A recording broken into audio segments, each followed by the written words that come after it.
Hey guys, I don't know about you, but I am obsessed with rhubarb. It's nearly the middle of November, and all I can think about are these amazing summer fruits.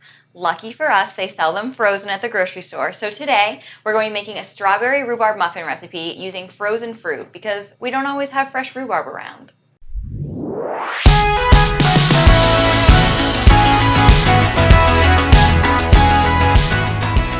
We'll be making these muffins gluten-free today. So instead of using traditional whole wheat flour like we normally would, we've actually mixed my favorite gluten-free flours, teff and almond. So in this mixture, we've got 1 cup of teff flour, 1 cup of almond flour, some baking powder, some baking soda and salt, and I've just pre-mixed it together. Adding the teff gives a lot more structure to a baked good than just almond flour alone would give it, and adding the almond flour gives it a softer and moister texture than just using teff alone would.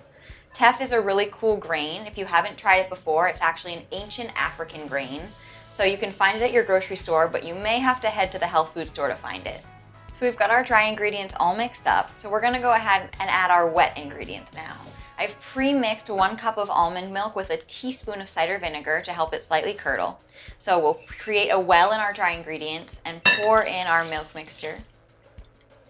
To our milk mixture, we will add, I have pre-measured here, my maple syrup, but you can use maple syrup, honey, agave, whatever you prefer as your sweetener.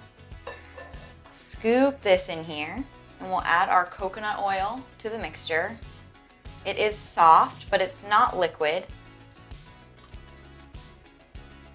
And finally, we'll add just a teaspoon of vanilla extract.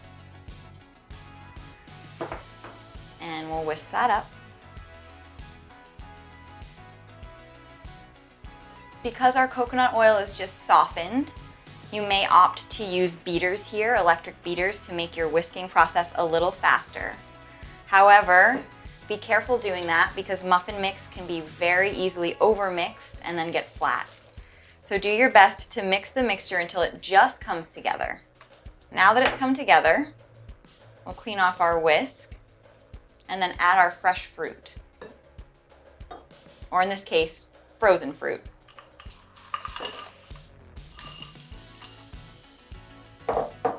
And fold it in.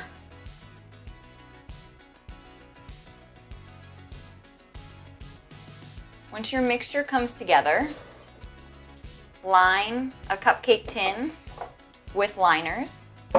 You can also grease your cupcake tin, but be careful that they don't stick. And then using a scoop, we'll just scoop even amounts of our prepared dough into the muffin cups.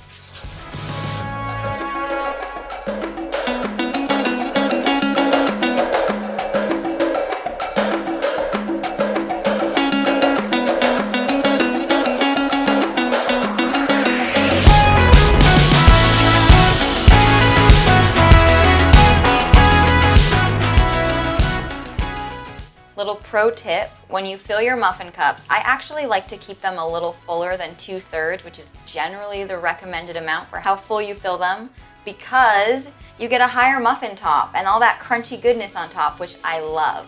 So go ahead and fill your muffin cups a little fuller than you normally do. Then we're just gonna pop these in the oven for 30 minutes at 350 degrees and pull them out when they're done. We just pulled these muffins out of the oven and they smell so good. Can you guys smell these?